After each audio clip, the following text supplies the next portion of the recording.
Welcome to falcon computer academy. मैं हूं केवल विजय और मैं आज आपको एमएस एक्सेल में पढ़ाने जा रहा हूं बार कोड इंसर्ट करने के बारे में। यानी अपनी आईडी को बार कोड में आपने कैसे कन्वर्ट करना है। जैसा कि आप जानते हैं कि बार कोड का इस्तेमाल हम स्कैनिंग के लिए करते हैं और ये मुख्तलिफ प्रोडक्ट के ऊपर प्रिंटेड होता है।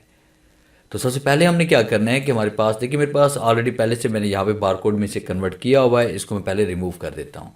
तो हम क्लियर पे आते हैं। क्लियर पे क्लिक करने के बाद यहाँ पे क्लियर फॉर्मेट्स पे क्लिक करते हैं ताकि सारी फॉर्मेटिंग यहाँ से रिमूव हो जाए और इस डाटा को यहाँ से हम डिलीट कर लेते हैं।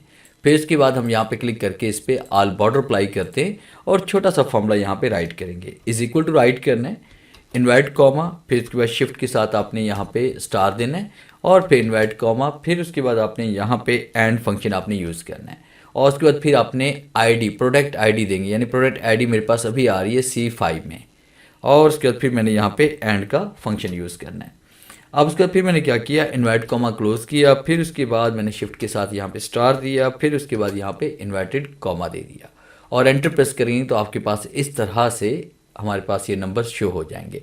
अब हम लोगों ने क्या करना है कि यहाँ पे इसका फाउंड चेंज करेंगे और वो फाउंड आपकी विंडोज़ के अंदर ऑलरेडी पहले से इंस्टॉल्ड होता है। तो उस फाउंड का नाम है यहाँ पे बारकोड 39 और यहाँ पे LBRE बारकोड 39 और एंटर प्रेस करेंगे। ये देखिए हमारे पास यहाँ पे ऐड हो चुका है। अगर ये फाउंड आपके पास ना हो तो आप गूगल से इस फाउंड को सर्च भी कर सकते हैं। यानी इस फाउंड को आपने गूगल में जाकर लिखना है, उसके बाद इसको डाउनलोड करके इंस्टॉल कर लेना है।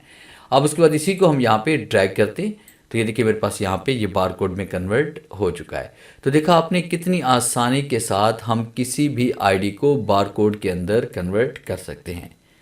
तो ये था मेरा आज का लेक्चर जिससे मैंने आपको पढ़ाया कि आप किसी भी आईडी को बार कोड के अंदर किस तरह से तब्दील कर सकते हैं। उम्मीद है आज के इस लेक्चर में ज़रूर कुछ नया सीखने को मिला होगा।